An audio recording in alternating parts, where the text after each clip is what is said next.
साल 2024 भी चला गया, 2025 भी ऐसे ही चला जाएगा। इस साल भी आपने जितना कमाया सब उड़ा दिया और अगले साल भी उड़ा दोगे। ऐसा इसलिए मैं कह रहा हूँ क्योंकि इंडिया में लोगों को खर्चा करने की आदत बद से बदतर होती चली जा रही है। फोन पे ने अपने सर्वे में इंडिया के लोगों की स्पेंडिंग का चार्ट दिखाया है और कुल मिलाकर देखा जाए तो 85% पैसा ऐसा है जो सिर्फ खर्च हो रहा है और उसमें से भी 20 से 25% ऐसी स्पेंडिंग है जिसका कोई यूज भी नहीं है। यानी आप देख ही सकते हो कि एक इंसान जो महीने का 20 से 25 हजार रुपए कमा रहा है वो क्या ही बचा रहा होगा, और सेविंग्स वो तो भूल ही जाओ। दरअसल हम लोग खर्चा करने में इतना कंफर्टेबल हो गए हैं कि हमें लगता है कि यार ये थोड़े से पैसे बचा के क्या ही कर लेंगे, इसे भी खर्च कर देते हैं। 5-10 हजार की इन्वेस्टमेंट से क्या ही हो जाएगा। और ये क्या हो जाएगा इन्हें तब समझ आता है जब इनके सामने कोई इमरजेंसी सिचुएशन आती है, तब हम सब अपने आप को एक ट्रैप में फंसा हुआ पाते हैं और एक 40 कौड़ी भी हमारे पास नहीं बचती। कुछ ऐसा ही हाल था गारंटी सेबिटियर का भी, पर उस इंसान ने इस ट्रैप से बाहर आकर अपने लिए एक ऐसी वेल्थ बिल्ड करी कि वो लाखों लोगों के लिए एग्जाम्पल बन गया और एक बहुत ही फेमस बुक लिखी जिसका नाम है फाइनेंशियल फ्रीडम, और आज उसका पैसा मिलियंस में कंपाउंड हो रहा है। दरअसल 24 साल के ग्रंट जब अपने कॉलेज की पढ़ाई खत्म करने के बाद जॉब करने दुनिया में निकले, तब उन्हें लगा कि आगे की जिंदगी ऐसी ही होती है, सक्सेस पाने का रास्ता यही है। आम लोगों की तरह ग्रंट भी नौकरी करने लगे, पर नौकरी के दौरान वो वैसा करने लग गए जैसा उनके आसपास के लोग किया करते, यानी पैसा कमाया और उड़ाया। उनकी लाइफ का भी यही फंडा था। अब एक सपनों की दुनिया में रहने वाला जो इंसान होता है ना, वो कभी भी ज्यादा समय तक किसी के अंदर दब के काम नहीं कर सकता और एक दिन परेशान होकर वो सब कुछ छोड़ देता है। ग्रैंड के साथ भी कुछ ऐसा ही हुआ और उन्होंने किसी कॉन्फ्लिक्ट की वजह से जॉब छोड़ दी। फिर कुछ समय जब वो अपने घर पर रहे, तब उन्हें समझ आया कि मैं अपनी जॉब को 1400 घंटे दिए हैं और अपने लिए कुछ भी नहीं बचा पाया। एट द एंड इनके पास रेंट देने तक के पैसे नहीं बचे थे और वो बचे हुए मात्र $2 के साथ अपने पेरेंट्स के घर पर रहने लगे। ग्रैंड को समझ आ चुका था कि ऐसे तो काम नहीं चलने वाला, और एक बार के बाद तो उनके पेरेंट्स ने भी पूछना शुरू कर दिया कि वापस कब जाओगे। तब ग्रैंड एक जर्नी पर निकले। उन्होंने काफी स्टडी करी, इनकम के अलग अलग सोर्सेज ढूंढे, क्योंकि वो जानते थे कि अब सिर्फ नौकरी से काम नहीं बनने वाला। जल्दी और बहुत सारा पैसा कमाना है तो साथ में कोई साइड हसल भी करनी पड़ेगी। उनका टारगेट था कि उन्हें 5 सालों में $1 मिलियन अचीव करना होगा। इसलिए उन्होंने एक जॉब पकड़ी और एक जॉब के साथ डिजिटल मार्केटिंग सीखी, जिसके बाद उन्होंने फ्रीलांसिंग और हाई पेइंग जॉब की मदद से बेटर फाइनेंशियल प्लान बनाए और अपने लिए $2 से $1 मिलियन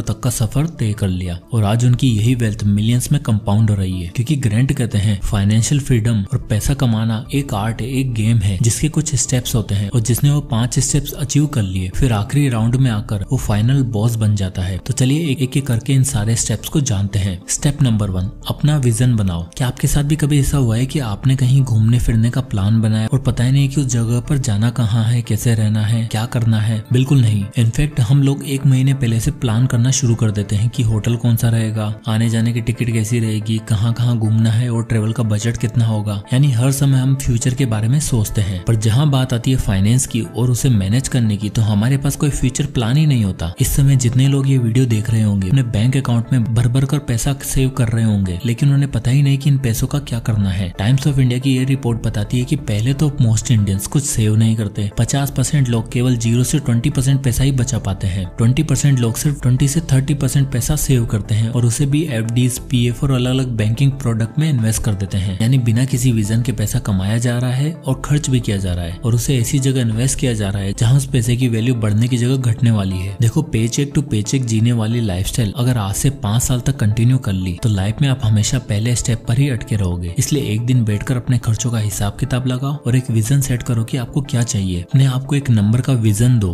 और ये डिसाइड करो कि क्या करना है, और छोटे छोटे टारगेट में से डिवाइड करो। एक फुल प्रूफ प्लान बनाओ और डिसाइड करो अपना फाइनेंशियल नंबर। स्टेप नंबर 2, अपना बेसिक सर्वाइवल क्लियर करो and build an emergency fund. और फाइनेंशियल फ्रीडम की इस गेम में विजन वाला स्टेप क्लियर करने के बाद सबसे इंपॉर्टेंट स्टेप आता है बेसिक सर्वाइवल का। इस स्टेप में आपके सामने कई सारे हर्डल्स आएंगे, काफी दर्द भी महसूस होगा, अपनी इच्छाओं पर काबू भी करना पड़ेगा और धीरे धीरे सारी चीजें मैनेज करते हुए आगे बढ़ना होगा। 26 साल के रोहन, जो मुंबई में एक मार्केटिंग की जॉब करता था और जिसने अभी 35,000 पर मंथ कमाना शुरू किया था, वो मुश्किल से ही अपने लिए कुछ सेव कर पा रहा था। मुंबई की महंगी लाइफस्टाइल और आउटिंग कल्चर ने उसे इस कदर इन्फ्लुएंस कर दिया था कि आगे आने वाली परेशानियां दिखाई नहीं दे रही थी। घर और परिवार से दूर रहने वाला रोहन अपनी लाइफ मजे में जीने लगा। वो बस इतना पैसा बचाता कि उसका रेंट निकल जाए। एक दिन रोहन के भोपाल वाले घर से पैसों की कुछ डिमांड आई। रोहन ने बिना कुछ सोचे समझे अपनी उस मंथ की पूरी सैलरी घर भिजवा दी, और तब उसको एहसास हुआ कि यार मेरे पास तो कुछ बचा ही नहीं है। अब रोहन का बेसिक सर्वाइवल भी खत्म हो चुका था, ना रहने के लिए पैसा था और ना खाने के लिए। एट लास्ट रोहन ने लोगों से मदद मांगी, पर किसी ने भी मदद नहीं करी। आजकल का जमाना ही ऐसा है कुछ भैया, जब तक खुद का फायदा ना दिखे कोई किसी को 10 रुपए देने के लिए भी तैयार नहीं रहता। पर अल्टीमेटली रोहन की मदद करी शालिनी ने, जो उसके ऑफिस की कलीग थी। साथ ही शालिनी ने रोहन को सिखाया कि हम अपनी नॉर्मल सैलरी को भी अगर सही से मैनेज करें तो हमारे पास भी काफी पैसा बच सकता है। और इसके लिए शालिनी ने बताया 70-20-10 रूल। ये रूल कहता है आप अपनी इनकम का 70% सिर्फ और सिर्फ बेसिक नीड्स के लिए रखो, जैसे rental, water, electricity, grocery, internet. यानी रोहन के केस में 35,000 का 70% हुआ 24,500 रुपए, जिसमें रोहन को कुछ भी करके बेसिक नीड्स कवर करनी थी। इसके बाद आता है अगला 20% जो आपको अपनी वांट्स और डिजायर के लिए रखना है। यानी रोहन के लिए 20% यानी सिर्फ 7,000 की लिमिट थी, पर उसने अपने शौक पूरे करने के लिए ये सारा पैसा उड़ा दिया था।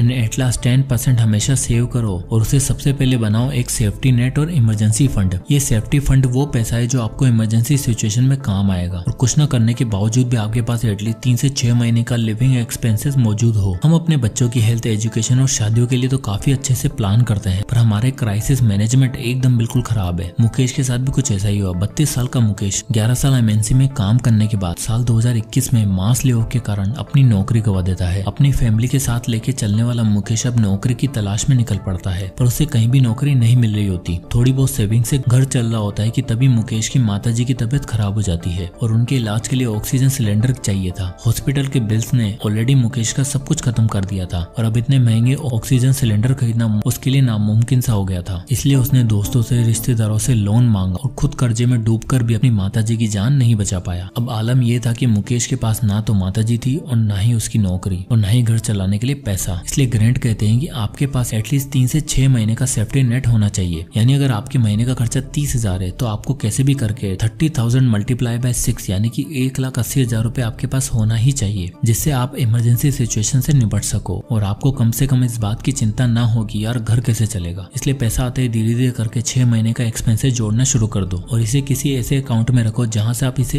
इजीली एक्सेस कर पाओ और इस पे थोड़ा बहुत इंटरेस्ट भी मिल जाए। और जब आपका ये सेफ्टी नेट अमाउंट अचीव हो जाए, इसके बाद आप इन 3,500 रुपए को इन्वेस्ट करो ऐसी जगह पर जहां से आपको अच्छे रिटर्न मिले। अब बैंक से अच्छे रिटर्न आपको इंडेक्स फंड और म्यूचुअल फंड में मिल सकते हैं। यानी रोहन को हर महीने 3,500 रुपए सेव करके अगर वो इन पैसों को निफ्टी 50 इंडेक्स फंड में इन्वेस्ट करता तो आप यहाँ देख ही सकते हो 10 साल बाद उसके पास कितना पैसा होता, 8,13,000 रुपए। और अगर यही सेम पैटर्न वो अगले 15 सालों तक कंटिन्यू रखता है तो उसके पास होंगे 17,66,000 रुपए। ये सबसे टफेस्ट स्टेप है जो आपको सही से सर्वाइव करना सिखाता है। Step number 3, balance. Emergency fund बनाने के बाद अगला स्टेप आता है बैलेंस का। अकाउंट बैलेंस नहीं, आपकी लाइफ का बैलेंस। इमरजेंसी फंड का स्टेप हमारे सर से एक बहुत बड़ा भार उतार देता है, लेकिन यहीं पर आकर लोग कंफर्टेबल हो जाते हैं और तब उनका सामना होता है फाइनेंशियल गेम के सबसे बड़े मॉन्स्टर से, जो है लोन एंड डेट। एक सर्वे के अकॉर्डिंग 67% से ज्यादा इंडियन फैमिली आजकल लोन्स पर रिलाय करती है और 2014 से 2024 तक ग्रॉस बैंक क्रेडिट 16.9% से बढ़कर 32.4% हो चुका है, यानी डबल। आजकल लोन लेना बहुत आसान हो गया। 10 तरह की 10 अलग वेबसाइट है और 10 अलग प्रोडक्ट्स हैं जहां से हर कोई क्रेडिट पर सामान उठाना पसंद करता है। और सबसे बड़ा लोन कंज्यूमर है हमारा मिडिल क्लास। एक मिडिल क्लास इंसान जब तक 30 साल का होता है ना और 1 लाख पर मंथ तक का पैकेज अचीव करता है, तब तक उस पर ऑलरेडी 5 लाख के क्रेडिट कार्ड का और 8 से 9 लाख रुपए गाड़ी का लोन चल रहा होता है। ऐसा ही नितिन ने 11 लाख की गाड़ी की, 2 लाख रुपए की डाउन पेमेंट करी और 9 लाख का लोन बनवाया, जिस पर उसकी EMI आप देख ही सकते हो, लगभग 19,000 रुपए का फिक्स्ड खर्चा और ऊपर से क्रेडिट कार्ड की मिनिमम पेमेंट भी चल रही थी। एक बार हुआ यूं कि नितिन कार की EMI पे करना भूल गया और उसे हेवी पेनल्टी का सामना करना पड़ा। फाइनेंशियल टर्म में से नेगेटिव कंपाउंडिंग कहा जाता है। इसके बाद नितिन ने सभी लोन्स की एक लिस्ट बनाई और सबसे पहले सारे छोटे मोटे लोन्स को क्लियर करने पर ध्यान दिया और बड़े लोन्स की मिनिमम पेमेंट करता रहा। और जैसे उसकी लिस्ट में से 2 स्मॉल लोन क्लियर हो गए, उसको एक मोमेंटम मिला और हर महीने सैलरी का 10% से ज्यादा बचाकर उसने लोन क्लियर करने पर ज्यादा ध्यान दिया। और जैसे उसकी ये हैबिट बन गई, उसने कुछ ही टाइम में क्रेडिट कार्ड का 5 लाख का लोन क्लियर कर दिया और कार लोन भी बस 4 लाख का ही बचा था। इसके बाद भी नितिन के पास काफी पैसे सेव थे, यानी उसने डेट मॉन्स्टर को बड़ी चालाकी से हराया और स्टेप 3 क्लियर किया। ग्रैंड कहते हैं आपको भी डेट स्नोबॉल मेथड का यूज करके अपने लोन से छुटकारा पाना चाहिए और मूव करना चाहिए। अब आता है step number 4, freedom to choose. आपको लाइफ में फ्रीडम कब महसूस होती है? जब आप सही से प्लानिंग करके कुछ एग्जीक्यूट करो और वो काम करने के बाद आपको हैप्पीनेस फील हो। पर सोच के देखो, आप पार्टीज करने के बाद, टूर पर जाने के बाद या वेडिंग के बाद गिल्ट फ्री हो पाते हो? वो इवेंट खत्म हो जाने के बाद क्या आप खुश रह पाते हो? नहीं। इसलिए फाइनेंशियल फ्रीडम से पहले आपको फ्रीडम को चूज करना आना चाहिए। पर हम लोगों की दिक्कत क्या है ना, कि हमें हर चीज लास्ट मिनट करने की आदत है। फ्लाइट टिकट्स हो या ट्रेन टिकट्स, होटल हो या व्हीकल रेंटल, हम कभी भी कुछ भी पहले से प्लान करके नहीं चलते, जिस वजह से हमें फ्लाइट और ट्रेन टिकट्स पे हमें एक्स्ट्रा 30% तक पे करना पड़ता है और होटल बुकिंग पर 40%। पीक सीजन पे तो घूमना और खाना भी 20 से 30% महंगा हो जाता है, यानी खामा खा के फिजूल खर्ची। और एवरेज देखा जाए तो हम इंडियन जितना बजट लेके चलते हैं ना, उसका 10-12 हजार ज्यादा खर्च कर ही देते हैं और वापस आने के बाद लगता है कि यार खर्चा बहुत हो गया, अब तो अगले महीने के लिए पैसे ही नहीं बचे। इसलिए ऑथर ग्रांट कहते हैं अपनी ओवर स्पेंडिंग पर काबू करो और चूज करो कि आपको क्या सिर्फ घूमने फिरने वाली फ्रीडम चाहिए या सिर्फ एक रिलीफ वाली फ्रीडम जो आपको सही मायनों में फ्रीडम भी देगी और कई सारी सेविंग्स भी। Step number 5, the independence and abundance. सारे स्टेप क्लियर करने के बाद फाइनली पहुंच जाते हो स्टेप 5 पर, द इंडिपेंडेंस, जिसको क्लियर करने के बाद आप बन जाते हो द फाइनल बॉस। इस स्टेप में आपको अपनी इंडिपेंडेंस के नंबर का रास्ता ढूंढना है और अपने लिए कंप्लीट वेल्थ बनानी पड़ती है। इस इंडिपेंडेंस और अबंडेंस के लिए आपको 2 रूल्स फॉलो करने पड़ेंगे, जिसमें पहला आता है द 25x रूल। ये रूल ये कहता है कि सबसे पहले आपको अपना फ्रीडम नंबर डिसाइड करना है कि आपको कितना पैसा चाहिए होगा अर्ली रिटायरमेंट के लिए। इसके लिए आप अपने एनुअल खर्चों को 25 से मल्टीप्लाई करना होगा, यानी मान लो